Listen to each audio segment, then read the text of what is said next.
Hello dear students, इस video में बच्चों हम बायोडाइवर्सिटी के बारे में पढ़ेंगे। बायोडाइवर्सिटी का मतलब क्या होता है कि जो हमारी इस दुनिया में सब जगह एक जैसा बायोलॉजिकल कंडीशंस नहीं हैं। तो जो जितनी भी लिविंग थिंग्स हैं वो एक जैसे आइसोलेशन में नहीं रहती। जैसे कि सारे ऑर्गेनिज्म, जो भी प्लांट हैं, एनिमल हैं, उनके लिए जो खाने की है या दूसरी चीज़ें जो है वो क्या होता है, उनको सब एनिमल और प्लांट जितनी भी चीज़ें हैं सबको खाने की ज़रूरत होती है और दूसरी चीज़ों की ज़रूरत होती है ज़िंदा रहने के लिए, जैसे हवा, पानी, मिट्टी। तो ये हमारे आसपास जो होती है हमें उनकी ज़रूरत होती है। तो किसी भी ऑर्गेनिज्म का जो जीवन होता है वो लिविंग और नॉन लिविंग थिंग जो भी उसके चारों तरफ होती हैं उन दोनों चीज़ों की उसको ज़रूरत होती है। तो एक इकोसिस्टम होता है जो कि इन सब पेड़ पौधों से, एनिमल से और माइक्रो ऑर्गेनिज्म जो भी उस एरिया में, पर्टिकुलर एरिया में होते हैं, उनसे बना होता है। वहाँ के मौसम से, सॉइल से, रिवर से, डेल्टा से। तो इस तरह के जो इकोसिस्टम होता है तो वहाँ पर हमारे पूरी पृथ्वी पर क्या है, ये इकोसिस्टम एक जैसा नहीं है। तो बायोडाइवर्सिटी जो है वो एक जैसी पूरी पृथ्वी पर फैली हुई नहीं है। कुछ एरिया में क्या होता है, जैसे ट्रॉपिक एरिया जो होते हैं वहाँ पर बायोडाइवर्सिटी बहुत ज़्यादा है, जो कि वहाँ के मौसम की कंडीशन पर और उस एरिया के पर निर्भर करती हैं। बायोलॉजिकल डाइवर्सिटी क्या होती है, इक्वेटर के नज़दीक सबसे ज़्यादा होती है और जैसे जैसे पोल्स की तरफ जाते जाते हैं वो कम होती जाती है। ट्रॉपिकल जो रेन फॉरेस्ट है वो जनरली वहाँ की एक्सेप्शनल डाइवर्सिटी के लिए ही जाने जाते हैं, कि वहाँ पर कुछ लोकेशन है जिन्हें कि हार्बर हॉट स्पॉट बोलते हैं, जो कि बायोडाइवर्सिटी में धनी है। वहाँ पर बहुत ज़्यादा बायोडाइवर्सिटी मतलब जैविक विविधता पाई जाती है, अलग अलग तरह के कंडीशंस पाई जाती हैं। तो ज़्यादातर एक्सपर्ट जो होते हैं उन्होंने दुनिया की जो स्पीशीज़ हैं उनको बताया 10 से 30 मिलियन तक की स्पीशीज़ हैं, प्रजातियां हैं, जो कि बहुत ज़्यादा हैं। तो सारी प्रजातियां जो हैं, सारी प्रजातियों के जो पौधे हैं उनको फ्लोरा बोलते हैं और 70,000 के करीब पौधों की प्रजातियां पाई गई हैं अभी तक। इसी तरह से जो जानवरों की सारी प्रजातियां हैं उनको अगर हम एक साथ देखें तो उसको हम फौना बोलते हैं। तो फौना जो है हमारे इकोसिस्टम में वो सारे क्या क्या चीज़ें इंक्लूड करता है, जैसे कि जितने भी बर्ड्स हैं, मैमल हैं, मछलियाँ हैं, रेप्टाइल हैं, इंसेक्ट हैं, ये सब फौना के अंतर्गत आते हैं। तो 85% जो कीड़े हैं, इंसेक्ट्स हैं, फौना है, वो इंसेक्ट्स हैं। तो अब हमारा क्वेश्चन ये है कि why should biodiversity be conserved, हमें क्यों बायोडाइवर्सिटी का बचाव करना चाहिए। तो बच्चों, जितने भी प्रकृति में कंपोनेंट्स हैं वो सब एक दूसरे पर निर्भर करते हैं और हमारी प्रकृति को बैलेंस में रखते हैं। तो बहुत सारी स्पीशीज़ हैं पेड़ पौधों की जो कि अपने नेचुरल सराउंडिंग में, जिसे हम हैबिटेट बोलते हैं, उसमें रहती हैं, जिसको कि हम उस प्लेस का फ्लोरा बोलते हैं। और जितनी भी जानवर की प्रजातियां हैं वो एक फौना बनाती हैं। तो ये जो फ्लोरा और फौना होते हैं किसी भी जगह के, वो उस जगह की बायोडाइवर्सिटी का निर्माण करते हैं। तो प्रकृति में हर एक जो प्रजाति है वो केवल बायोलॉजिकल उसका कंट्रोल नहीं होता एक दूसरे पर, बल्कि सारी प्रजातियां जो होती हैं एक दूसरे को सपोर्ट करती हैं और कोऑपरेट करती हैं। ह्यूमंस भी एक हमारे सिस्टम का पार्ट है जो कि बायोडाइवर्सिटी को डैमेज कर सकता है और उसके पूरे जीवन वो ह्यूमन बींग्स जो होते हैं उस पर निर्भर रहते हैं, प्रकृति पर, बायोडाइवर्सिटी पर। इसलिए बहुत इम्पॉर्टेंट है बायोडाइवर्सिटी को बचा के रखना। तो अब हम देखते हैं कि बायोडाइवर्सिटी का क्या कारण है कि उसका नुकसान होता जा रहा है। बहुत सारे फैक्टर हैं जिसकी वजह से बायोडाइवर्सिटी प्रभावित हो रही है। जैसे सबसे पहले बढ़ती हुई जनसंख्या। तो जैसे ह्यूमन की जनसंख्या बढ़ती जा रही है तो वो एक मेजर कारण है बायोडाइवर्सिटी के नुकसान का। दूसरा, डिफॉरेस्टेशन एंड ओवरग्रेजिंग।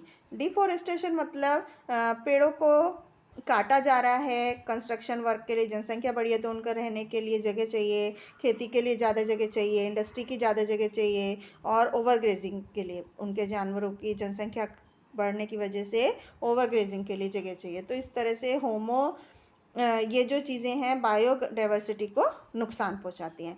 इसके बाद तीसरा कारण है इंडस्ट्रियलाइजेशन एंड अर्बनाइजेशन। इंडस्ट्रियलाइजेशन मतलब कि इंडस्ट्री बढ़ती जा रही है, फैक्ट्री बढ़ती जा रही हैं और शहरीकरण बढ़ता जा रहा है, जिसकी वजह से हवा और वाटर पोल्यूशन बढ़ता जा रहा है। और ये डर है कि अगले आने वाले 20 से 30 साल में लगभग 25% जो बायोडाइवर्सिटी है वो ख़त्म हो जाएगी।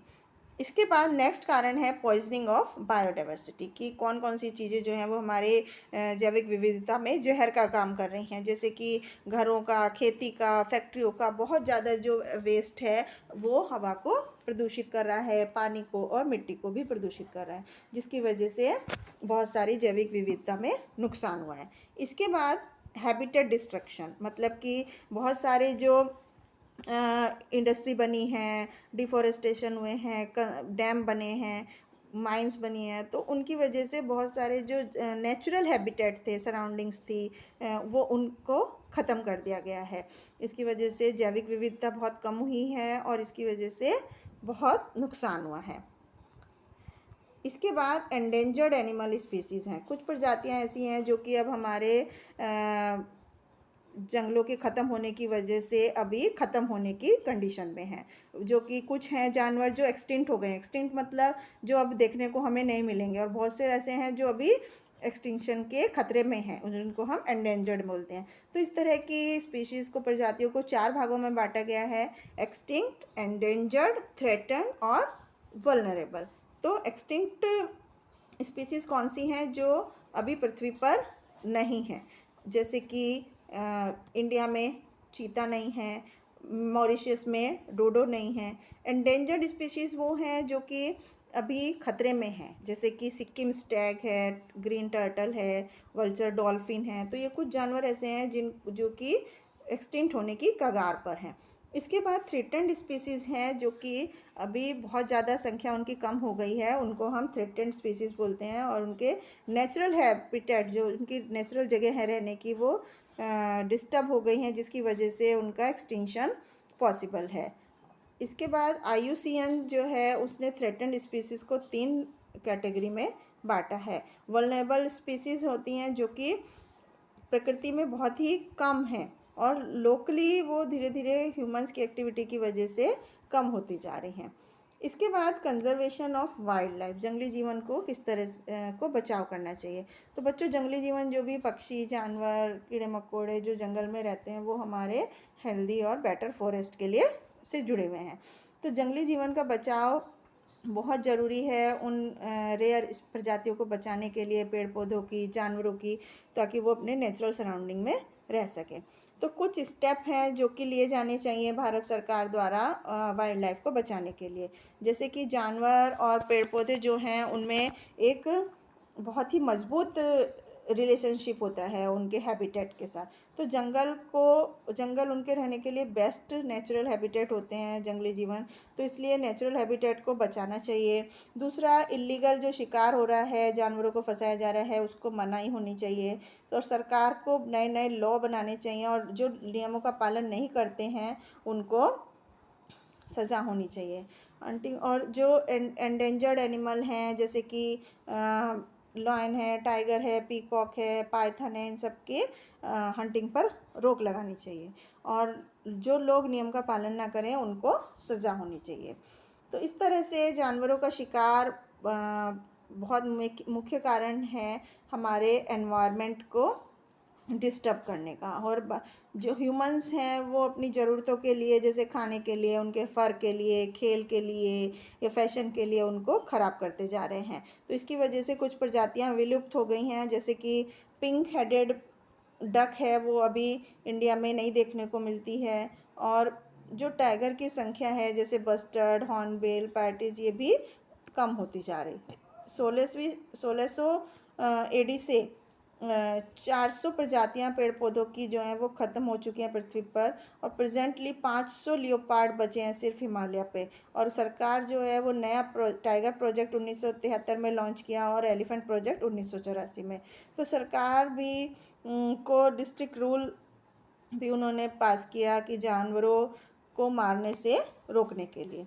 इसके बाद प्रोजेक्ट टाइगर और प्रोजेक्ट एलिफेंट क्या था? तो प्रोजेक्ट टाइगर एक केंद्रीय सरकार द्वारा स्कीम लॉन्च की गई थी 1973 में Indian board of wild life को, जिसका उद्देश्य था कि ये इंश्योर करना कि जितनी भी भारत में टाइगर, चीतों की जनसंख्या है वो अवेलेबल है, उनकी मेंटेनेंस को इंश्योर करना। दूसरा, जो एरिया ऐसे हैं जहाँ पर बायोलॉजिकल इम्पोर्टेंस है, जिनकी नेशनल हेरिटेज के बेनिफिट के लिए, वहाँ के एजुकेशन के लिए, तो लोगों को वहाँ पर एजुकेट करना उसके बारे में।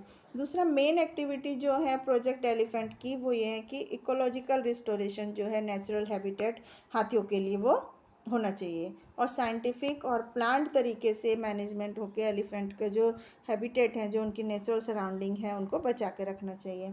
तीसरा प्रोजेक्शन, वाइल्ड लाइफ को बचाने के लिए जो उनके पोचर हैं, जो उनका शिकार करते हैं और अननेचुरल तरीके से उनकी डेथ हो जाती है, उसको रोकना।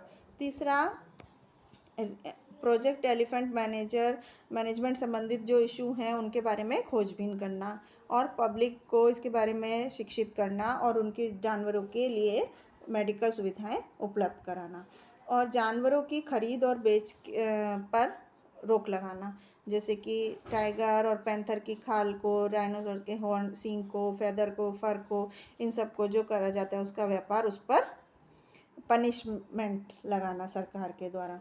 और दूसरा जो भी नेशनल पार्क और सेंचुरी हैं उनको बनाना, उन रेयर प्रजातियों के लिए जो कि अभी बहुत कम मात्रा में बची हैं, और सरकार को इनके लिए, इस पर्पज़ के लिए फ़ंड भी रिलीज़ करना चाहिए।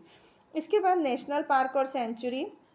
तो नेशनल पार्क एक वो जगह है जो कि पर्टिकुलर जंगली जानवरों की प्रजातियों को जंगलों में रहने के लिए, उनके कल्टीवेशन के लिए वहाँ पर मना होना चाहिए, क्योंकि वो जानवरों के लिए ज़रूरी है। तो इस तरह नेशनल पार्क बनाना चाहिए। वाइल्ड लाइफ सेंचुरी जो है वो कुछ प्रजातियों को रखने के लिए वहाँ पर पेड़ों का कटाव को रोकना चाहिए, ताकि लकड़ी के लिए लोग पेड़ नहीं काटें, और दूसरे जंगल को में उनको परमिट करना चाहिए। तो इस तरह से जंगली जानवरों जिससे सफ़र ना हो, इस तरह के एक्शंस लिए जाने चाहिए। और reforestation also help conserve animal, मतलब दोबारा से जंगल बनाना उस जानवरों को सुरक्षित रखने का एक अच्छा तरीका है। और effort should be made to protect and propagate the threatened and endangered species in their natural artificial habitat, मतलब कि हमें कोशिश करनी चाहिए कि जो जानवर एंडेंजर्ड कैटेगरी में या थ्रेटेंड कैटेगरी में है उनकी संख्या बढ़ती जाए, और उनको उनका रहने के लिए नेचुरल सराउंडिंग मिले। तो 1948 में IUCN ने स्विट्ज़रलैंड में इस्टेब्लिश किया गया, और उसकी sister concern wild life fund WWF, black और वाइट ज्ञान पांडा जिसमें उसका सिंबल था, 1962 में बनाया गया। इसके ऑब्जेक्टिव थे फंड रेज, IUCN के लिए फंड रेज करती थी। अब WWF की 24 कंट्री में, भारत में भी उसकी ब्रांचेस हैं। और 1952 में भारत सरकार ने Indian board of wild life बनाया, जिसमें कि वाइल्ड लाइफ वीक 1 से 8 अक्टूबर तक हर एक साल मनाया जाता है। तो 18 भारतीय राज्यों में वर्ल्ड हेरिटेज लिस्ट है, जिसमें 5 नेचुरल साइट हैं। कंजीरंगा नेशनल पार्क असम में है, मानस वाइल्ड लाइफ सेंचुरी असम में है, केओलेडियो नेशनल पार्क वेस्ट बंगाल में, नंदा देवी नेशनल पार्क उत्तराखंड में। यूनेस्को वर्ल्ड की हेरिटेज कमेटी है जो कि 250, जिसमें कि कल्चरल और नेचुरल साइट्स हैं। तो इस तरह इनका उद्देश्य जंगली जीवन को बचाना है। अब हम वाइल्ड लाइफ रिजर्व्स की बात करते हैं। तो भारत सरकार ने 358 सेंचुरी बनाई है भारत में। इन सेंचुरी, नेशनल पार्क और भी बहुत सारे नेचुरल हैबिटेट जानवरों के लिए डेवलप किए हैं। कुछ पार्क और सेंचुरी जो भारत में हैं उनका नाम है काजीरंगा नेशनल पार्क, जोरहाट जो कि असम में है, जहाँ पर कि भारतीय राइनोसोरस पाए जाते हैं। और दूसरे जानवर भी यहाँ पर बाइसन, चीता, हाथी, स्लोथ बियर, ये सब पाए जाते हैं। इसके बाद जिम कॉर्बेट पार्क है नैनीताल में, उत्तर प्रदेश में। ये भी मेनली टाइगर, नीलगाय, सांभर, पैंथर की जनसंख्या के लिए है। उसके बाद दुधवा नेशनल पार्क है लखीमपुर खीरी, उत्तराखंड में, जो कि मेनली टाइगर, लियोपार्ड और हाथी के लिए जाना जाता है। इसके बाद बायोस्फीयर रिजर्व्स की हम बात करें तो बायोस्फीयर रिजर्व प्रोग्राम जो था वो यूनेस्को ने 1971 में लॉन्च किया था। इसका उद्देश्य था इकोसिस्टम को बचाना और लंबे समय तक जेनेटिक डाइवर्सिटी को बचाकर रखना, और मैनेजमेंट को, लिविंग रिसोर्स के मैनेजमेंट को सस्टेन करना, उसको अप्रोप्रिएट तरीके से उन्नति करना उसकी। और भारत में biosphere reserve, Nilgiri biosphere reserve आए जिससे कि 1986 में, जिससे कि बायोस्फीयर को बचा सकें। इसके बाद Kanha national park, Mandla and Balaghat Madhya Pradesh में है। ये भी बहुत सारी प्रजातियों का जगह है जहाँ पर चीते, नीलगाय, पैंथर पाए जाते हैं। इसके बाद घन बर्ड सेंचुरी है जो भरतपुर राजस्थान में है, जहाँ पर water bird, Siberian crane, stock, Heron's वगैरह पाए जाते हैं। इसके बाद बंदीपुर नेशनल पार्क है जो मैसूर कर्नाटका में है। मुदुमलाई वाइल्ड लाइफ सेंचुरी है नीलगिरी तमिलनाडु में, जो कि हाथियों, चीते और पिग्स के लिए फेमस है। इसके बाद जल्दापरा सेंचुरी है वेस्ट बंगाल में, जो कि इंडियन राइनोसेरस के लिए प्रसिद्ध है। हजारीबाग नेशनल पार्क है हजारीबाग झारखंड में, जो कि बहुत सारे लियोपार्ड, टाइगर, सांभर और चीतल का घर है। इसके बाद परियार सेंचुरी इडुक्की केरला में है, जो कि जिसमें कि टाइगर, पैंथर, हाथी पाए जाते हैं। गिर नेशनल पार्क जूनागढ़ गुजरात में है।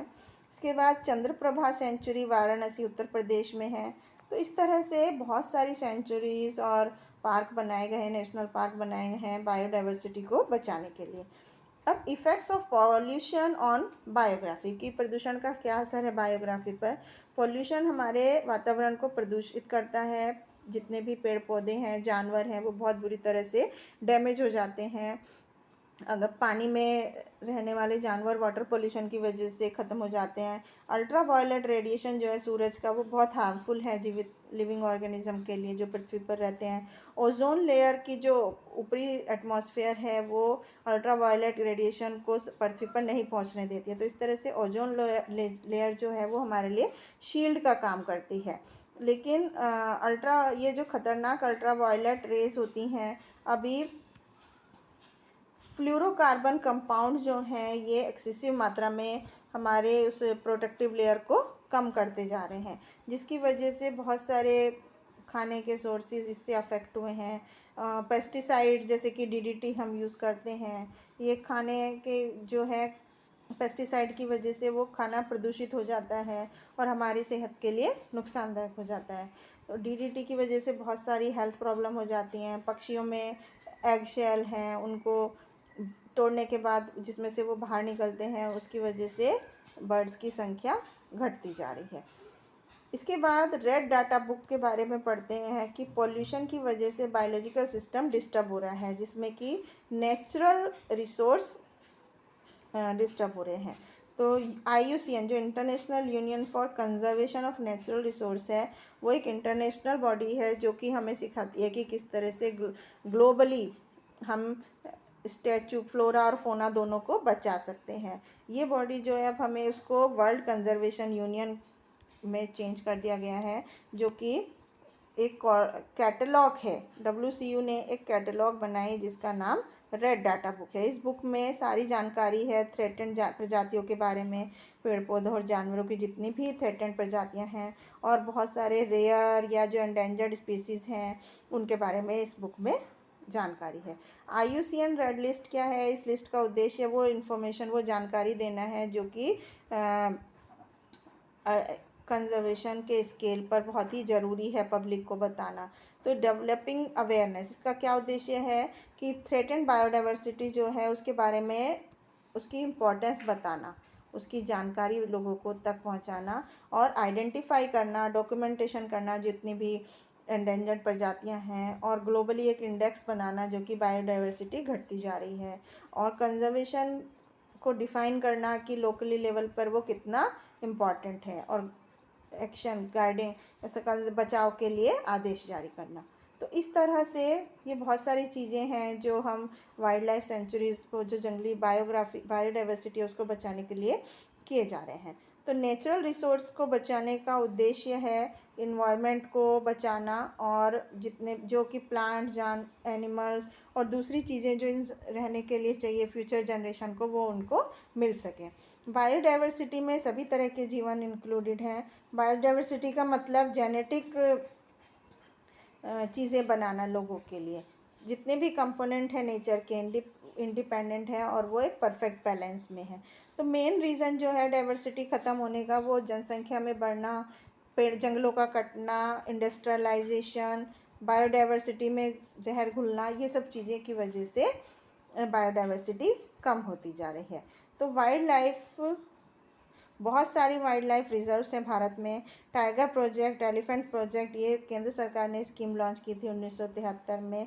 तो इस तरह से बहुत सारे स्टेप्स लिए जा रहे हैं गवर्नमेंट के द्वारा अपनी बायोडाइवर्सिटी को बचाने के लिए। तो आई होप आपको समझ में आया होगा बायोडाइवर्सिटी के बारे में। Thank you.